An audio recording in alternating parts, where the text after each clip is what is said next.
Hey Waffle Gang, I do hope you're well. My name is Mark and today we're checking out some more relationship stories, and if you do love a Reddit story, why not consider hitting a like, subscribe, maybe that notification bell too, and let's crack on with today's first story, which comes from Diligent Neat 8843 and says, am I the a-hole for how I responded to a friend at my friend's birthday dinner? Hello. I'm part of a friend group of 5 girls, all 20 to 22 years old. We live in Europe and this post is translated to English. My friend A had a birthday dinner with the group yesterday, as friend B is 22 and a stay-at-home mum. I am a university student. Yesterday when B arrived late, she looked at me and said, "You look like shit." Not very nice but true, so fair enough because I really look like shit. Why? I have a lot of courses that I have to attend and I cannot delay them. The exams are coming. I'm studying for more than 90 hours per week without counting the lectures. I am also working, although only 3 hours a week, with preparing at home for at least 2 more hours. I am stressed and I fear that I cannot pass these exams. I kind of developed insomnia due to the stress, so I have not slept for the last 3 to 4 days, and you can see it in my face. I'm starting to think that if I die right now, at least I don't have to do the exams, but I think I'll feel better again after the exams. I did not even want to go to dinner because I just have so much to do, but I care about A, so I went. I said, yeah, I am very tired from studying. She laughed and said her usual mantra. You don't know what tired is. I have 3 kids. Talk about it again when you also have 3 kids. You could have at least put on some makeup. Now, I don't really know what happened to me because we are all used to these kind of comments from her, but I snapped. I told her exactly how tired I am. I told her that she isn't the only one tired and that her gatekeeping being tired is annoying and also shows what a selfish person she is, and that being empathetic for one time would not kill her. I followed saying that I am without doubt more tired than her, since all her kids are out of her house for 10 hours a day. Good daycare since her husband has a good job, and all she has to do is cleaning and not even cooking because her husband does this. Moreover, she has her mother-in-law taking care of her night duties because she and hubby are too tired. She told us all of this herself, while I have to clean and cook and do all by myself. I think at the end I was kind of screaming because when I looked around, people were staring at us. She asked A if she had anything to say, and after A didn't say anything, she told me I was a selfish B and to go to hell. Then she left. I think A was just too shocked to react. After that I started crying and I immediately apologized to A for ruining her birthday dinner. A was kind and told me not to worry about it and that she would have a chat with B later. The other girls messaged me after we left saying that I had to apologize to B, that I was insensitive to her struggles and that it was not okay to bring her home situation to the discussion. I wrote this during another sleepless night and I'm only posting this now because I still don't know if I was in the right for responding like that. I mean, I still ruined A's birthday dinner, and I could have just ignored her comment. And we're starting the comment with Jackson Love 3 who says not the a-hole. B can dish it out but can't take it back. Had she kept her rude comments to herself like she should have, she wouldn't have been embarrassed like she was. I would not apologize to her at all. I would offer another very genuine apology to A for this taking place in her birthday though. Was it in the best way to handle? No, but B deserved what she got. Response Mountain says, sounds like you hit a nerve, not the a-hole. Stay-at-home mum with kids in daycare and mother-in-law doing the night shift. Wow, she sounds like an entitled, nasty person. Well, you did ask, says, not the a-hole, don't apologize. You told her the truth and gave her a reality check. I'm so sick of parents pulling the poor me card. Other people have stressful lives too. They chose to have kids. Yehort says, everyone sucks here. High key, fuck B. She didn't have to have 3 kids if they made her so tired. But she did and she's not raising them. Her daycare and mother-in-law is. You made highly accurate points. She's angry because you called her out on every piece of bullshit and she had 0 excuses to use. Throwing a tantrum on your friend's birthday was out of line. I can sympathize that B triggered you when you were exhausted and stressed, but you should have put her in her place quietly and privately. Please take A for an expensive lunch or dinner somewhere or have a spa day for the 2 of you as an apology. Regarding university stress and time management, power through. School is exhausting. I found using a giant desk-sized old-school pen and paper calendar to write out my deadlines. gave me time to coordinate my life and sleep schedule better. It might help to go to some university counseling services a few times to cry and vent out some stress so you don't have to take it out on other people. Edit. Additionally, reconsider that friend group. Why did no one have your back when B said you looked like shit but then expect you to apologize after she instigated the fight by insulting you publicly? And Snark Provider says everyone sucks here. You were both gatekeeping B and Tired. That honestly sounds like you have time management issues if you need to study 90 hours per week outside of class time and need 2 hours of prep time to work only 3 hours per week. He was unkind and out of line, but he did escalate things by how far you took your counterattack. Neither of you were considerate of A's birthday. OP says, I accept your judgment, but I still want to clarify this point you brought, in quotes. It honestly sounds like you have time management issues if you need to study 90 hours per week outside of class and need 2 hours of prep time to work only 3 hours per week.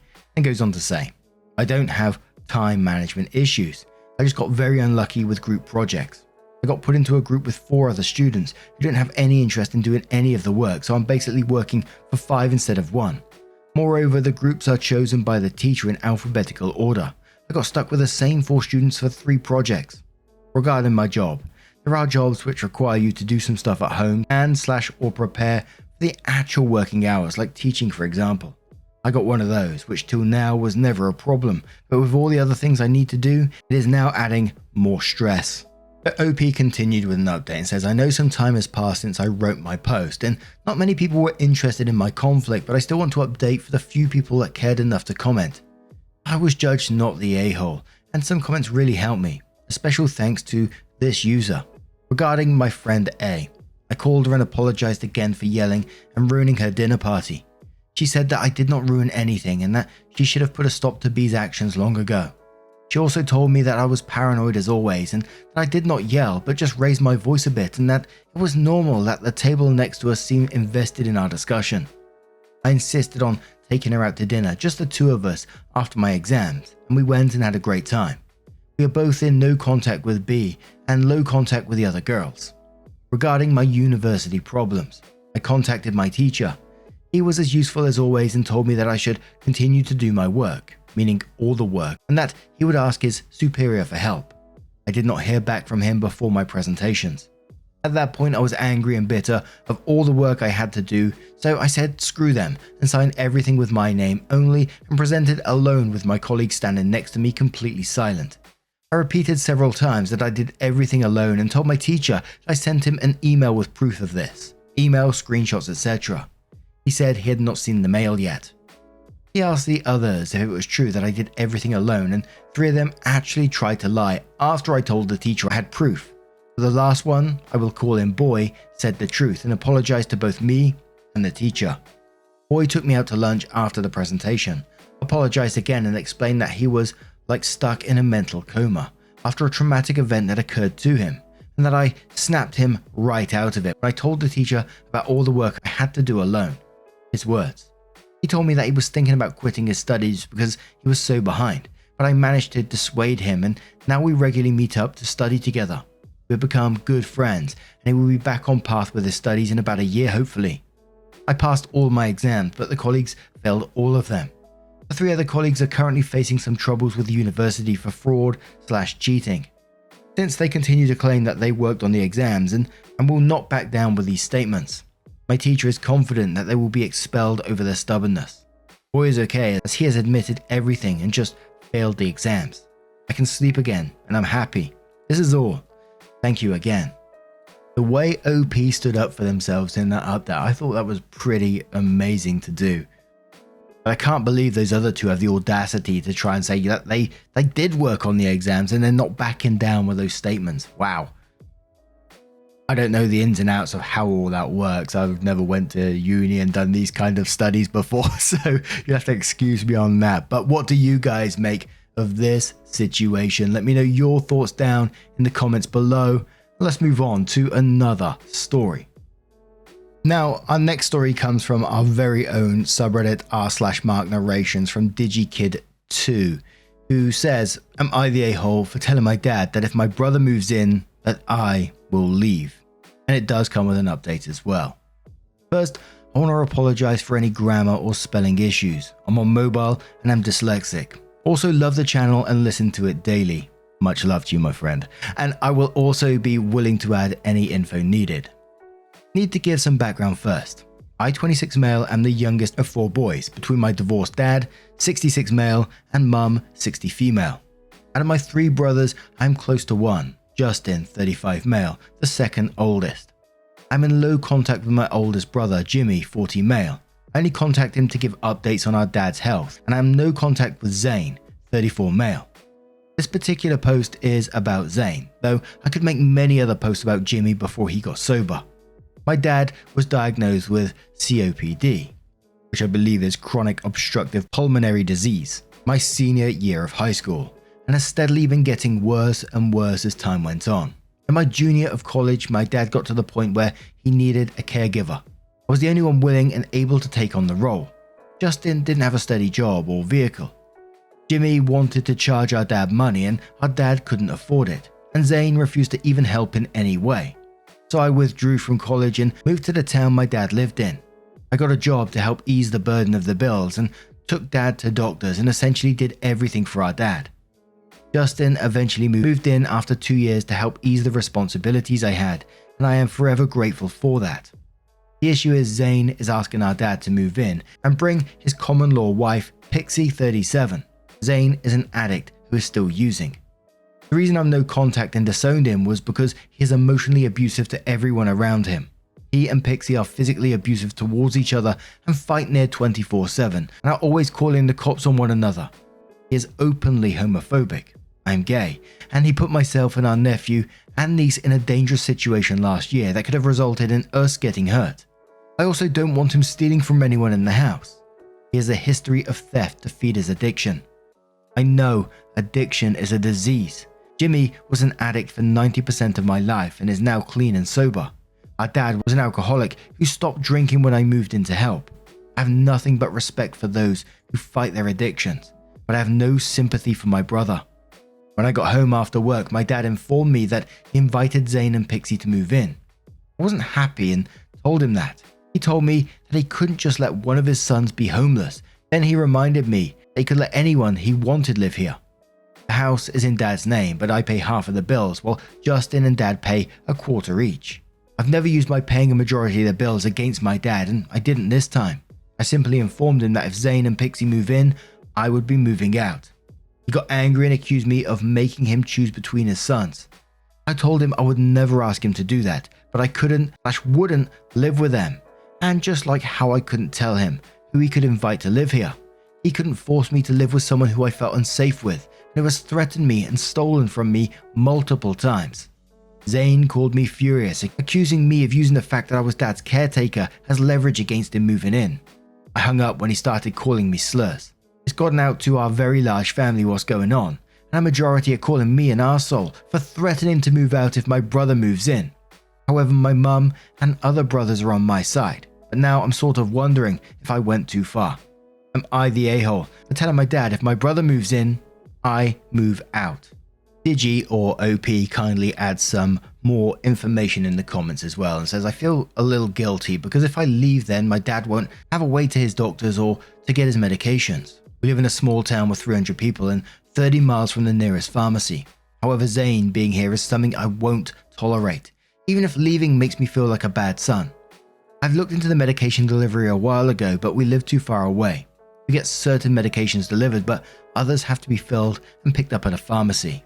Justin is great and agrees with me. He also doesn't want Zane here, but he is unwilling to do anything to stop it because he views it as us telling Dad who can and cannot live here.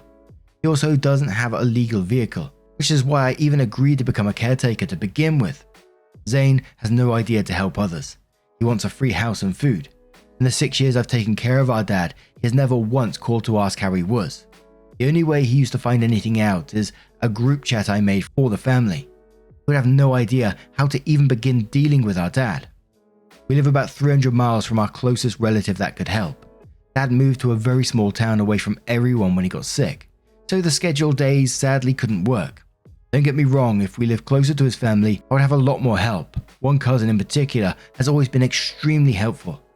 I've mentioned moving closer to his family, but he refuses. My dad is usually good about respecting my boundaries. He thinks because I had no issues with Justin moving in, the only brother who never called me a slur or threatened me, then I shouldn't have an issue with Zane moving in. It's not the same. Now to me, you're giving no one ultimatums in this situation. You're simply saying that you don't want to live with someone who's being openly homophobic towards you. You want to feel safe in the place that you live, that you pay the majority of the bills for. Yes, it may be your father's house and he can move in whoever he wants, but you can also say that you don't want to live with that person and you're moving out. You're not making him choose. And I did see in the comments below this one, people talking about parental guilt, dad thinking that he may have failed Zane, so he's got to allow him to move in, etc. It's still not an excuse though. And all I can really say is I'm extremely sorry for the situation that you're in currently. The caring situation in itself has got to be extremely difficult. As you know, myself and caring for my dad in the last year of his life, I'm not saying that's what the situation you're in or anything like that, but the caring situation that I did, and I had support of, my brothers and my niece who was doing a lot of the caring at the same time as well.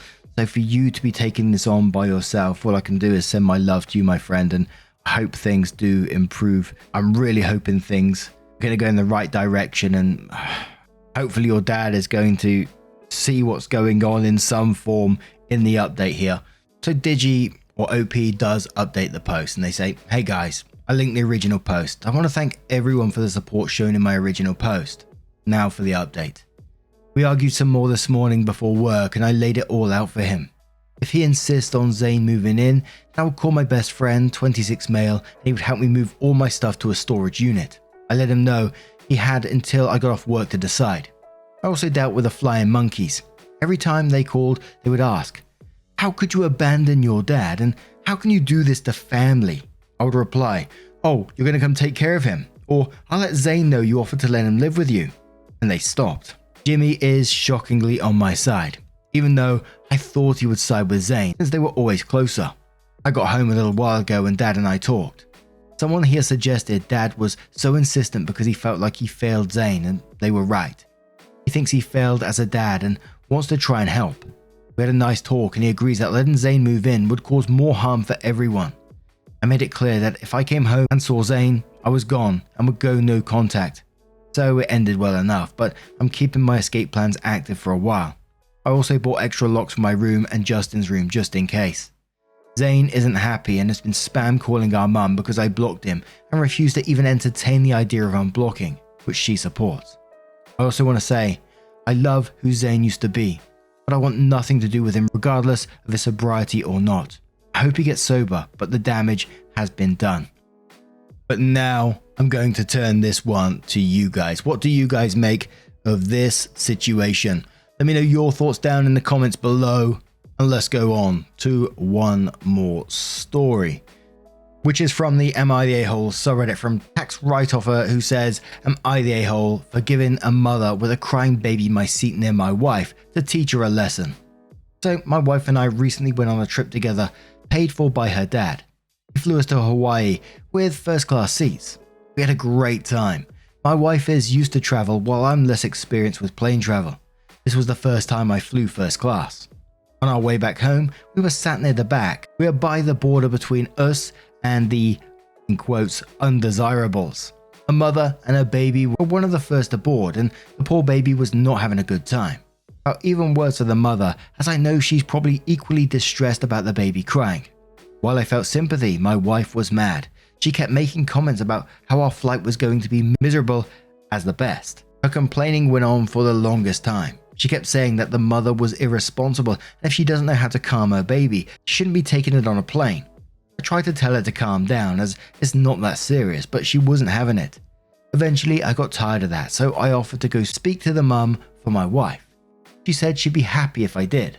I went back in between boarding groups and told the mother that if she wanted, I would give her my first class seat so she can kick her feet up, and that may be more comfortable for her and the baby. She didn't want to initially, but I insisted, and her husband encouraged her to take it. She took her baby up to first class, and I got a series of angry texts from my wife. So I felt this was not a huge deal, as my wife brought noise cancelling headphones, and the other people in the first class most likely do as well. And if they don't, they have normal headphones and can simply block out the baby. It's 2023, not 1990. We're not living in the Stone Age. The baby cried for maybe around 30 minutes on an 8-hour flight, so barely at all. When my wife and I met up, she was livid. She told me that I ruined her flight and ruined the end of the trip for her. I told her that she's overreacting to something that's only mildly annoying. She has refused to drop this. Am I the a-hole? So we're going to start off with Proof Tangerine, who says you're the a-hole for weaponizing your wife's comments against her and treating her like a child who needed to be taught a lesson. She's your partner who wanted to enjoy a vacation with you, and you ditched her at the finish line. Who does that? Mrs. Jonesy says you're the a-hole. Why isn't a woman allowed to complain to her husband about a crying baby? Why does that make her the asshole? She didn't confront the woman, make loud comments that the woman could hear. She didn't make a scene. She had a whinge/moan to her spouse. Instead, you decided to punish your wife. You were on a free trip paid for her by her father and decided you need to be a petty bastard. I wouldn't invite you on the next trip. Deanna says everyone sucks here. Your wife for being rude and lacking empathy. You for feeling as though you had a right to punish her for her behavior, and for using another human being to inflict that punishment. Let her sit through several hours of a flight next to a person who openly didn't want to be in their presence. And one more from Panic Bread, who says you're the a-hole. Babies are loud and annoying, and it's okay to complain about them. It's not like she was complaining to the mother or anyone else. She was complaining to you, her partner, her confidant, and you responded by punishing her and everyone else in first class. I don't see you and your wife being married for long. Now, I'm going to turn this one to you guys. What do you guys make of this situation? Let me know your thoughts down in the comments below. And just a huge thank you from the bottom of my heart for getting involved in today's stories. Your love, support, and time always means the absolute world to me. So thank you so much for being involved. And hopefully I will see you in the next one. Take care and much love.